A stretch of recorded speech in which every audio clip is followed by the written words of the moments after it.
ඔන්න අද ජනවාරි 2 වෙනිදා දැන් රෑ 8ට විතර ළඟයි. ඉතින් ටෝකියෝ වලට ඔන්න අද ෆස්ට් ස්නෝ එක පළවෙනි හිම වැටෙන්න පටන් ගත්තා. ඉතින් ඇත්තටම කියනවා නම් ටෝකියෝ වලට ලොකු හිමක් වැටෙන්නේ නැහැ.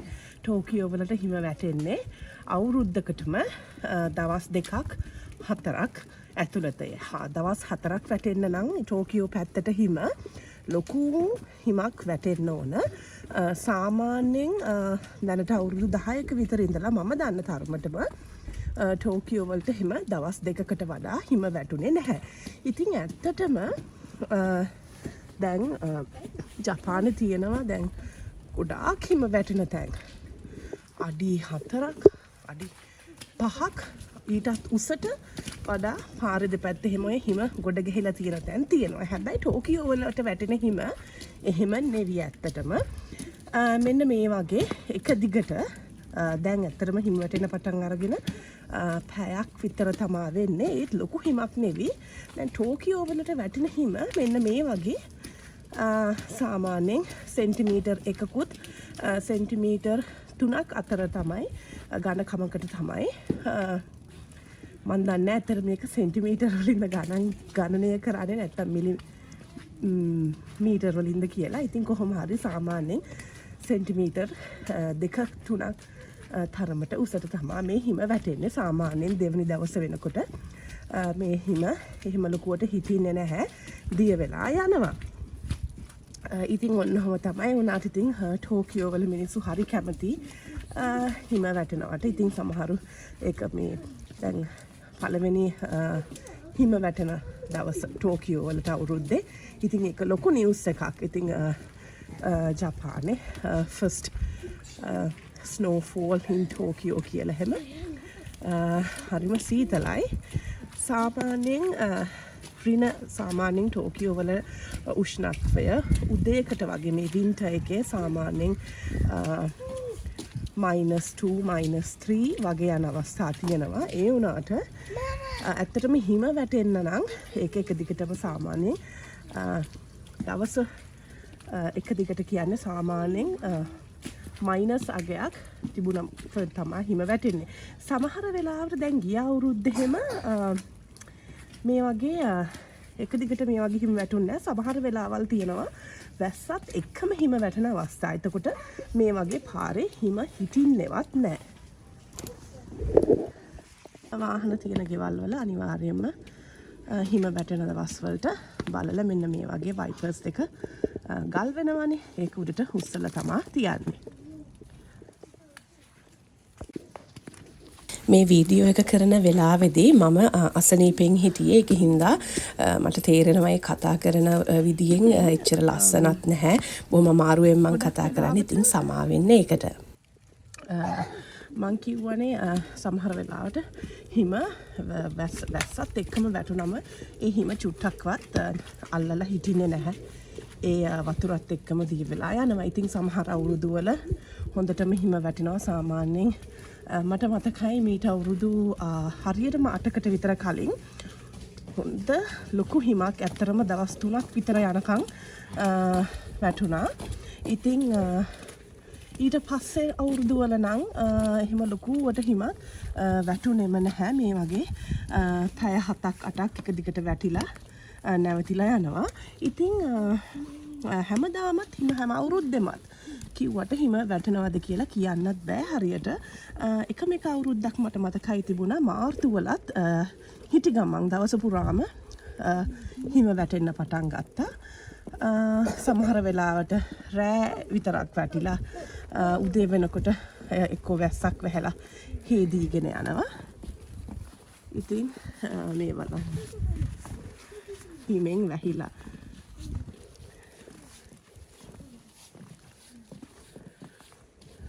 ඉතින් ටෝකියෝ ආවට එහෙම ලොකුවට හිමක් නෑනේ. අවුරුද්දකටම ඔය කිව්වා වගේ එක පාරක් දෙපාරක් නෙහිම වැටෙන්නේ. ඉතින් ටෝකියෝ ඉඳලා හරියටම පැය 3ක් විතර එහාට යනකොට රට මැදට යනකොට හොඳටම හිම තියෙන පැති බලා ගන්න පුළුවන් විශේෂයෙන්ම ටෝකියෝ වලට ළඟම සාමාන්‍යයෙන් හොඳටම හිම බලන්න පුළුවන් තැනක් තමයි අයිසු වකමත්සු කියන්නේ ෆුකුෂිමා කියන එකේ තියෙන්නේ. ඉතින් ඒ වුණාට ඒ වගේම තමයි විශේෂයෙන්ම මිනිස්සු ගොඩාක් යන තැනක් තමයි හකුබා තමයි ගොඩක්ම ස්කීයින් රිසෝට්ස් එහෙම තියෙන්නේ. ඉතින් ගොඩක් අය සාමාන්‍යයෙන් ජපානයේ අලුත් අවුරුදු නිවාඩුව හම්බුනායින් පස්සේ ගොඩක් වෙලාවට මේ ස්කී රිසෝට්ස් වලට එහෙම යනවා. ඒ වගේම දැන් ස්කී රිසෝට්ස් වල මේ පැතිවල මේ හොඳට මේ හිම වැටෙන පැතිවල නවාතැනක් හොයාගන්න හොටෙල් එකක්, ලොජ් එකක්, විලා එකක් ඒ වගේ දෙයක් හොයාගන්න හරිම අමාරුයි ළඟකදී. ඒ කියන්නේ යන්න ඔන්න මෙන්න තියලා බුක් කරනවා නම් කිසිම දෙයක් අඩුම ගානේ හොටෙල් රූම් එකක්වත් හොයාගන්න බැරි තරම්. මොකද මිනිස්සු සාමාන්‍යයෙන් යන්න පුරුදු වෙච්චම අය ඉන්නවා අවුරුද්දකට විතර කලින් බුක් කරන අය. ඒ කියන්නේ අනිවාර්යෙන් හැම අවුරුද්දෙම යන අය ඉන්නවානේ. එහෙමත් නැත්නම් මාස 6-7කට කලින් වගේ ප්ලෑන් කරලා යන අය ඒවා බුක් කරගෙන තියෙනවා. ඉතින් ගිහිල්ලා කොහේ හරි නැවතෙන්න පුළුවන්. හැබැයි ඉතින් ටිකක් කරදරයි. තැන් හොය යන්න ඕන. ඉතින් අවශ්‍ය විදියට පහසුකම් හම්බ වෙන්නේ නැහැ. අන්න ඒ වගේ නිසා.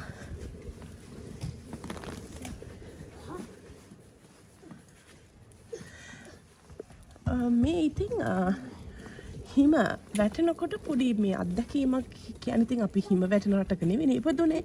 ඉතින් දැන් මේ හිම වැටෙන රටකට ආවයින් පස්සේ දැන් මේ මම බලපු දෙයක් තමයි හිම වැටෙන දවසට මේ සුදු පාට රිෆ්ලෙක්ට් වෙලා එන ආලෝකයේද මන් දන්නෙත් නෑ. ඇත්තටම ලයිට් නොදා තිබ්බත් හරිම එළියයි. නිකන් හොඳට නිකන් හරි එළියට හඳ පායලා වගේ තමයි මුළු වටපිටාවම එළියයි. අහසත් අමුතුයි. ඉතින් මං හිතන්නේ අර සුදු පාටට රිෆ්ලෙක්ට් වෙන හින්දා වෙන්නේ නැති.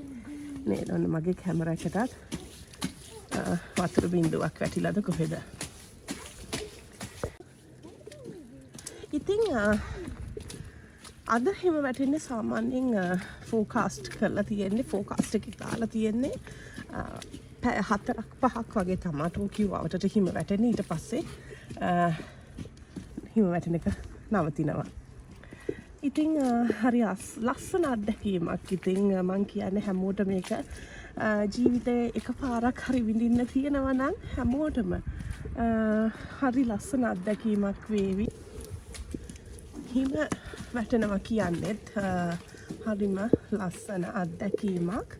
ඉතින් හැමෝටම මේක ජීවිතේ එකපාරක් හරි විඳ ගන්න තියෙනවා නම් කියලා හිතෙනවා. ඒ තරමට ඉතින් ලස්සනයි.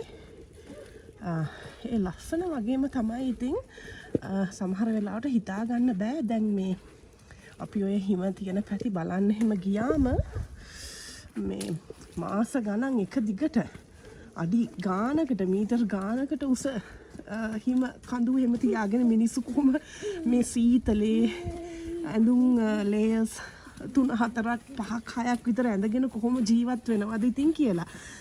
ඒ ආස වුණාට ඉතින් ටිකක් දවස් ඉන්නකොට ඒ සීතලත් එපා වෙනවා. සීතලට හොඳට එළියට එහෙම යනකොට ග්ලව්ස් දාලා හොඳට ඇඳගෙන යන්න ඕන.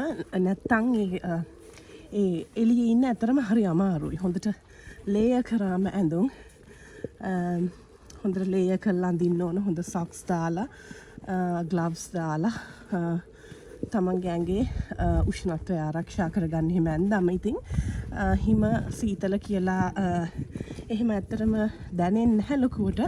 ඇත්තටම මේ ඔය සීතලට හරියට ඇඳුම් ඇඳ නැති වුණාම තමයි ඒ සීතල ඇත්තටම ලොකු කරදරයක් එහෙම කියලා දැනෙන්නේ. ඉතින් දැන් සීතල රටවල් වල දැන්ටත් ඉන්න එහෙම දන්නවා ඇති. දැන් මේ වින්ටර් කාලෙට එහෙම අපිට තියෙනවා අඳින්න පුළුවන් තුනී ලේයර්ස් තියෙන ෂර්ට්ස්, ලෙගින්ස් ඒ වගේ ඇඳුම් යටට ලේයර් කරන්න පුළුවන්. ඒව ඇඳලා තමන්ගේ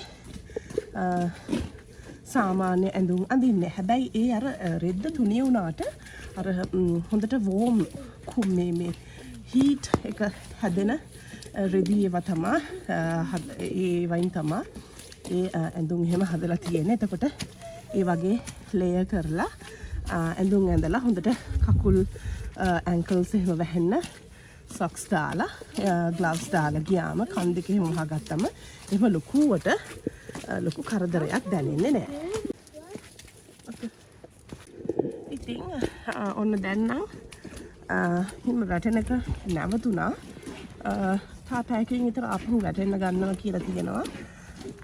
ඉතින් මට පෙන්වන්න ඕනේ සාමාන්‍යයෙන් ටෝකියෝ වලට ඔන්න ඔහම තමයි හිම වැටෙන්නේ.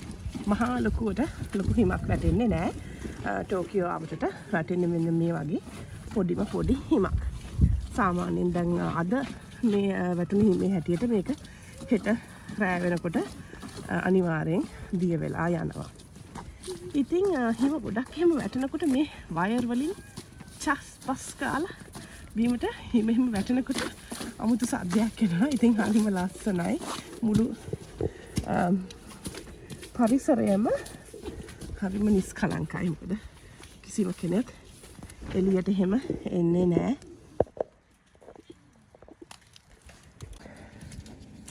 මේ තියෙන්නේ චූටි ඇපාර්ට්මන්ට් සෙට් එකක්. ඉතින් ඔයාලට පේනවනේ මේ එක බැල්කනි එකක් තියෙන්නේ. එක ගෙදරකට සාමාන්‍යයෙන් මේක කාමර එක බෙඩ්රූම් එකක්, ලිවිං රූම් එකක්, කිචන් බාත්රූම් එකක් එහෙම තියෙන ගයක් වෙන්න ඕන. ඉතින් ගොඩක් ජපන් ජාතිකයෝ ඇපාර්ට්මන්ට්ස් ගත්තත් මෙහි කස්ටම් බිල්ඩ් කරේ නැත්තම්, ඒ කියන්නේ Tamanට ඕන විදිහකට ප්ලෑන් එකක් ඩිසයින් කරගෙන කස්ටම් බිල්ඩ් කරේ නැත්තම් මෙහි විකුණන්න තියෙන ගෙවල් නුත් ගොඩක් පොඩි. ඉතින් ලංකාවේ වගේ ලොකුවට අපසරියක් හදන්නේ නැහැ. විශේෂයෙන්ම ඉඩ ප්‍රමාණයත් සීමිතයිනේ මෙහි. ඉතින් ලොකු ප්‍රොසෙස් එකක් තියෙන්නේ. අපිට ඕන තැන්වල ඉඩම් අරගෙන අපිට ඕන බාස්ලා ඒ ශිල්පියෝ අරගෙන ඒවා හදන්නත් බෑ. ඉතින් ගොඩක් වෙලාවට ජපන් ජාතිකයෝ පුරුදු වෙලා ඉන්නේ හදපු ඒවටම තියෙනවා ගෙවල් හදන්නම රජයෙන් අනුමත කරපු ආයතන. ඉතින් ඒ වගේ ආයතන වලින් හදන ගෙවල් තමයි මෙහි ගන්නෙ. දැන් මේ ඔයාලට මේ ඉස්සරහ මේ පේන ගෙවල් ටිකත් අන්න ඒ වගේමයි. බොහොම පොඩි. ඉතින් සමහර වෙලාවට කාමර 3ක් වගේ තියෙනවා. උනාට බොහොම පොඩි කාමර. සාමාන්‍යයෙන් උඩ තට්ටුවට යන්න තියෙන පඩිපෙළේ උනත් එක්කෙනා පස්සේ එක්කෙනා වගේ තමයි යන්න ඕන. හරිම පටුයි. ඉතින් ඒක මේ අපිට ටිකක් අලුත් දෙයක්, ටිකක් නුපුරුදු දෙයක් වුණාට ජපන් ජාතිකයන්ට නම් එහෙම නැහැ. මොකද විශේෂයෙන්ම මෙයාලා මේ පොඩියට ගෙවල් හදාගන්න එක හේතුවක් තමයි මේ ඊර්තු මාරු වෙනකොට, සීසන්ස් මාරු වෙනකොට මේ ගෙවල් රත් කරන්න ඕන. හීතල කාලේ කියන්නේ වින්ටර් එක කියන්නේ මුළු ගේම රත් කරන්න ඕන. හීතල කරන්න ඕන. ඉතින් ඒකට ලොකු වියදමක් යනවානේ. සාමාන්‍යයෙන් AC යුනිට් එකක් රන් කරනවා කියන දවස පුරාම එකට ලොකු වියදමක් යනවා. ඉතින් බහුතරයක් ගත්තම තියෙන ගෙවල් බොහොම පොඩි. ඉතින් වින්ටර් එක කාලෙට හීටින් යුනිට් එකක් තියෙන්න ඕනේ. ඒකට ටිකක් ගණන් යනවා. එතකොට සමර් එකට AC යුනිට් එක නිතරම පාවිච්චි වෙනවා.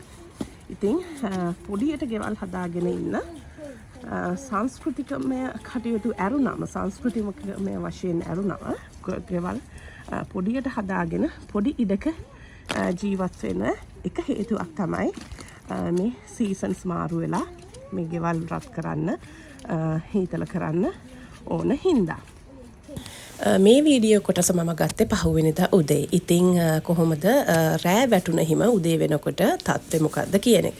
මහපාරේ තිබුණ හිම නම් ගොඩක් දිය වෙලා ගිහිල්ලා සමහර තැන්වල සීතල තාමත් තියෙන හින්දා අයිස් තට්ටුවක් වගේ බැඳිලා තියෙනවා. ඉතින් ගොඩක් වෙලාවට දවස් 2-3ක් යනකම් ඉතුරු වෙන්නේ මේ වහලවල් වල තියෙන හිම ටික විතරයි. ඉතින් මට පෙන්වන්න ඕනුනේ ගොඩක්ම හිම නොවැටෙන විශේෂයෙන්ම ටෝකියෝ සහ ටෝකියෝ අවට කොහොමද මේ හිම තත්ත්වය කියලා.